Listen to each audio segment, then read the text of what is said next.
Her hands were trembling as the soldiers lifted her into the carriage. She was 16 years old. Court records remember her as Consort Han, one of the Korean tribute women sent into the Ming palace, and she had just been handed over to the Emperor of China. Her mother wept as she signed the document. She couldn't write, so she used an ink mark. One less daughter to feed, one less mouth in times of famine. Han travelled for weeks in a sealed carriage alongside 15 other Korean maidens. They couldn't look outside. They couldn't speak to each other. One girl who tried to escape was brought back with her hand crushed. She died of infection days later. Her body was left at the side of the road. The others learned the lesson. Resistance was not an option.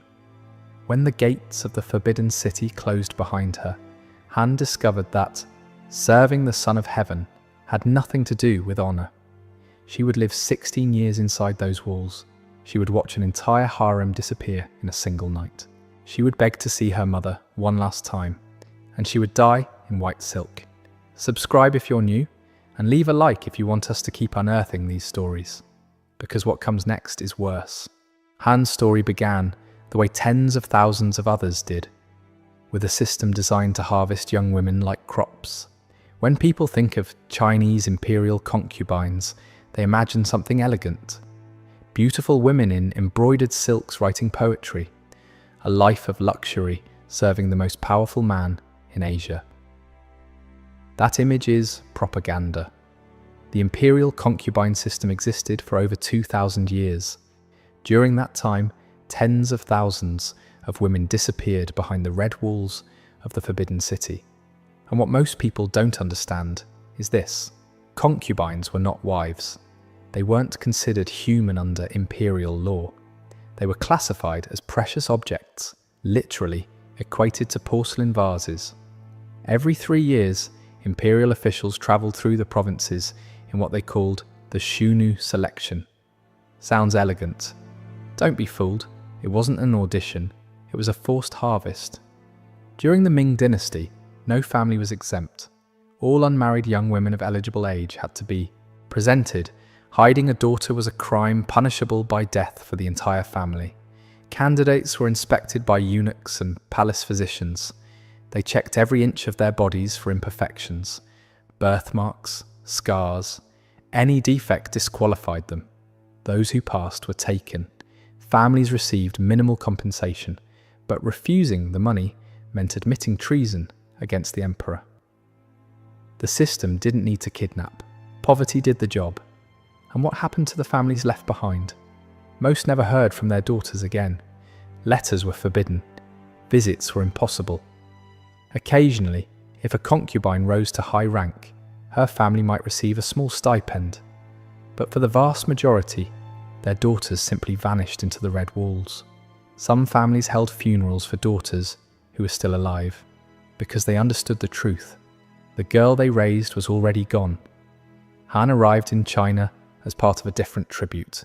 Korea sent women to the Ming Empire as part of diplomatic agreements.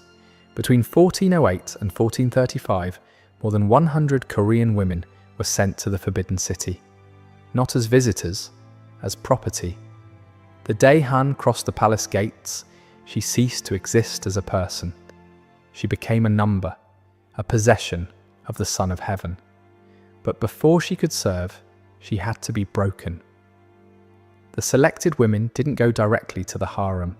First, they went through what the eunuchs called refinement, a process that could last between 6 months and 2 years. The first phase was identity destruction. They cut their hair, a sign of dishonor in Chinese culture. Their names were replaced with numbers or generic titles. They were forbidden to speak of their families. Mentioning their mother resulted in physical punishment. Any personal possession from home was confiscated and burned. The women slept in barracks, 20 to a room. They were woken before dawn. They went to sleep after midnight. For months, they existed in a state of exhaustion so complete that Harita resistance became physically impossible. The second phase was submission training. The women learned dozens of different ways to bow. They practiced 8 hours a day.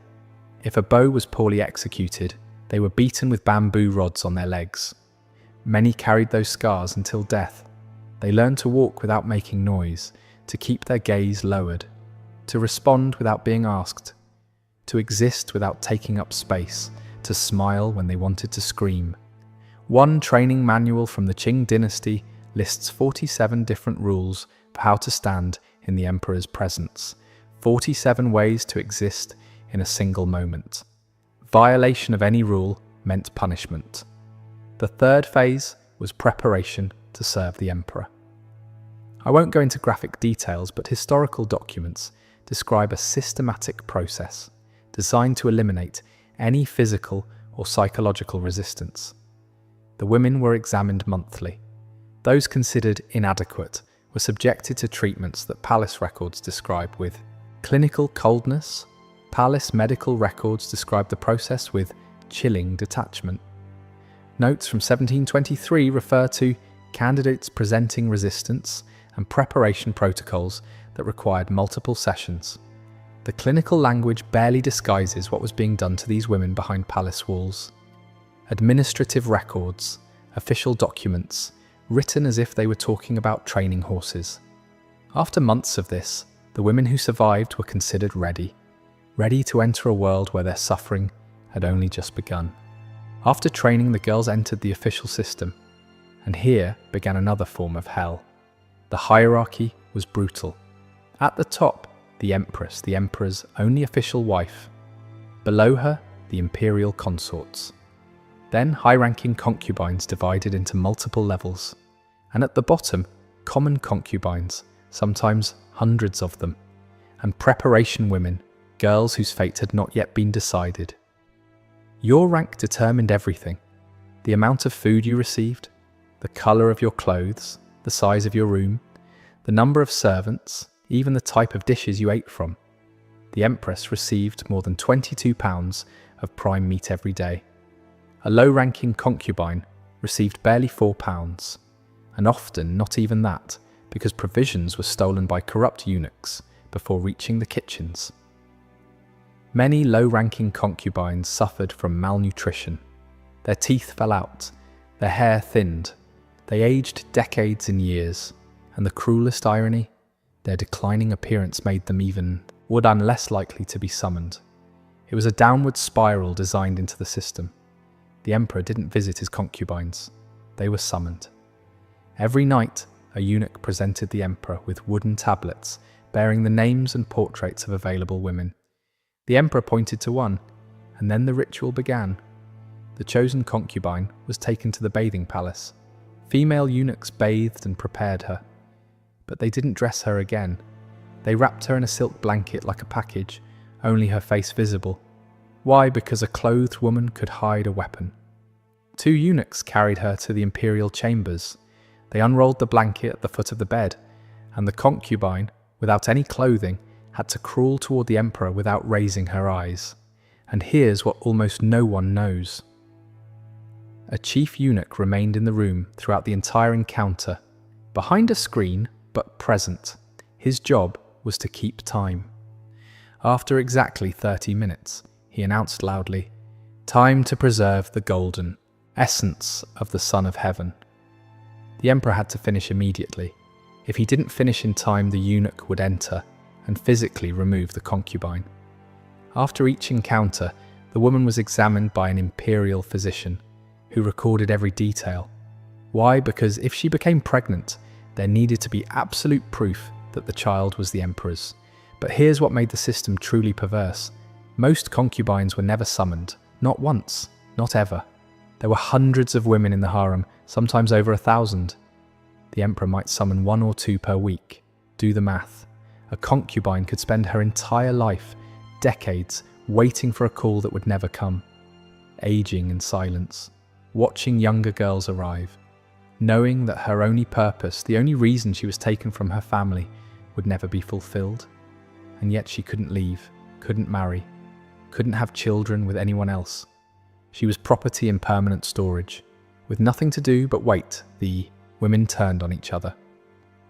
The imperial harem wasn't just a prison, it was an arena. Hundreds of women, all competing for the attention of one man. all knowing that a single pregnancy could change everything, or destroy everything. The result was a hidden war that lasted centuries. Concubines poisoned each other's food. They bribed eunuchs to remove rivals from the selection tablets. They spread rumours designed to make other women fall from favour. Historical records document cases of women slipping abortifacients into pregnant rivals' tea. If the baby died, so did the mother's chances. Centuries before the Qing, the same logic already ruled the palace. Empress Wu Zetian, one of the few women to ever rule China in her own name, allegedly strangled her own newborn daughter and blamed a rival concubine. That concubine was executed. Wu rose to become empress. This is disputed by historians, but the fact that it was believable tells you everything about the harem's culture. The violence wasn't always physical. Psychological warfare was constant. Senior concubines tormented juniors. Favourites were isolated and undermined. Alliances formed and shattered based on who the emperor looked at during dinner. One account from the Qing Dynasty describes a concubine who spent 3 years pretending to be friends with a rival, only to testify against her when the empress launched an investigation into disloyalty. The rival was demoted to servant status. Her children were taken away. This wasn't cruelty for its own sake, it was survival. In a system where women had no power except through the emperor's favour, destroying your competition was the only strategy that worked. The tragedy is that the system turned victims into perpetrators. Women who had been kidnapped, trained, and dehumanized learned to do the same to others, because the alternative was being destroyed first. And if a concubine somehow survived the warfare and caught the emperor's attention, if she became pregnant, that's when the real nightmare began. Here's the truth no one expected. Getting pregnant was the worst thing that could happen to a low-ranking concubine. Common logic would say that a child of the emperor would elevate her status, but reality was crueler. A pregnant concubine was isolated in the most remote palaces of the Forbidden City. She spent 9 months under constant surveillance. She couldn't receive visitors, she couldn't send letters, she couldn't walk through the gardens. And when the baby was born, it was immediately separated from its mother. If it was a boy, he was handed over to wet nurses and raised far from his biological mother. She could see him perhaps once or twice a year, supervised by eunuchs without permission to touch him. If it was a girl, many times she simply disappeared. Imperial records didn't bother to document the fate of low-ranking concubines' daughters. There are documents describing women so desperate to avoid this cycle that they secretly consumed abortive herbs. They preferred risking death rather than bringing a daughter into that system. And if a son died, the mother was often blamed, accused of negligence, sometimes accused of murder. Even when children died of common illnesses, the mother could be demoted, exiled to remote palaces, or worse. One concubine during the Qing Dynasty lost 3 children to smallpox. She was accused of having poisoned karma and spent her remaining 40 years confined to a single room, forbidden from seeing any other member of the imperial family. Her crime was burying her children. Her punishment was dying alone. But as cruel as daily life in the harem was, nothing prepared the women for what happened in 1421. In 1421, Emperor Yongle had just inaugurated the Forbidden City. It was the peak of his power. And then, a rumour destroyed thousands of lives. One of the emperor's favourite concubines was found dead. Officially, she was declared poisoned.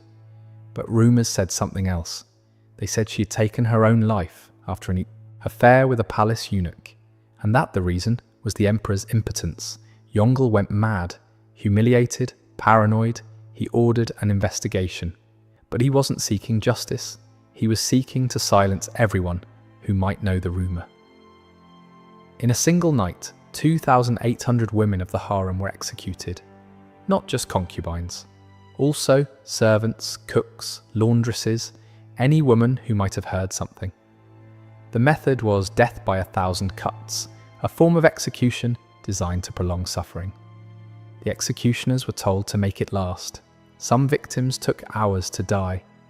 The screaming could be heard throughout the palace complex. Girls as young as 12 were included in the massacre. Women who had served the palace for decades, pregnant concubines. It didn't matter. Anyone who might have known. Anyone who might have talked. By dawn, the courtyards had to be washed with buckets of water carried from the palace wells. The same wells where, in later years, so many women would choose to end their own or saw lives. There is no official record of this event in imperial documents. The Ming court erased it from history, but the testimony of Lady Kui survived, a concubine who was outside the palace that night, visiting a sick relative. She escaped the purge by accident. Years later, Lady Kui dictated her account to a Korean envoy. She described the scream that lasted until dawn. The courtyards slick with blood. Eunuchs dragging bodies through corridors she had walked every day. She named women she had known, girls she had trained alongside, friends who had shared her meals. Her testimony was preserved in Korean diplomatic archives, where Ming censors couldn't reach it. It remains one of the only first-hand accounts of what happened that night. Lady Kui herself didn't escape for long. When Emperor Yongle died 3 years later, she was among the women selected for accompanying sacrifice. Her last recorded words, preserved by the same Korean envoy, "I survived the night of blood only to die in silk." Han, the young Korean woman from our story, also survived the massacre. She was among the few who weren't executed, but her relief was short-lived. 3 years later, when Emperor Yongle died, Han was included in the list of women selected for eternal honor.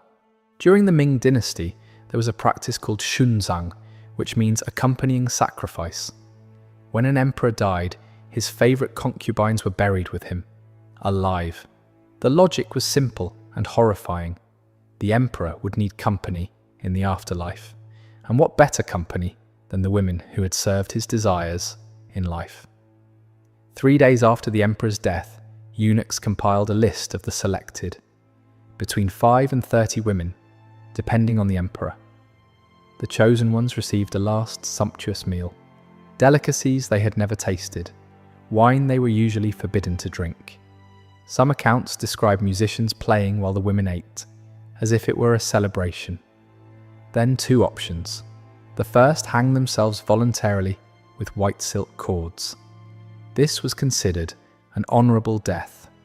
The woman's family received economic compensation and official recognition. Some families encouraged their daughters to accept willingly, knowing the alternative was worse. The second, refuse. In that case, eunuchs would hang them by force or drug them with opium until they lost consciousness.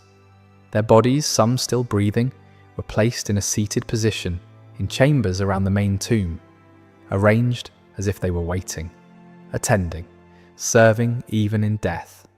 In 1958, archaeologists opened the tomb of Emperor Jing Tai. They found remains of 16 women in side chambers, all seated. Analysis showed cervical trauma from hanging, but 3 skeletons showed signs of struggle. Fractured bones, scratch marks on the stone walls. They were buried alive, and they tried to get out. This practice was abolished in 1464, not out of compassion, but because the families of the victims were starting to cause political problems. Han wasn't that lucky. She died in 1424, 30 years before the abolition. When she begged to be allowed to return to Korea to care for her elderly mother, the new emperor rejected her petition. They hanged her with white silk and buried her alongside the man who had destroyed her life. Han's death came before the practice was abolished, but for the women who came after, abolition didn't mean freedom. It meant something almost worse. The abolition of accompanying sacrifice didn't bring freedom. It brought something different. Decades of confinement.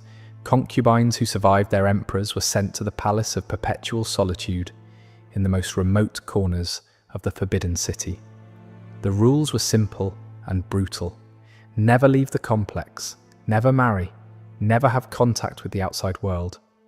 Perform manual labour, pray for the dead emperor 3 times a day. For decades, they lived in collective dormitories, sleeping on mats on the floor. Basic food. Illnesses treated only if they threatened to spread. Many went insane. Others simply stopped eating until their bodies gave out. The most common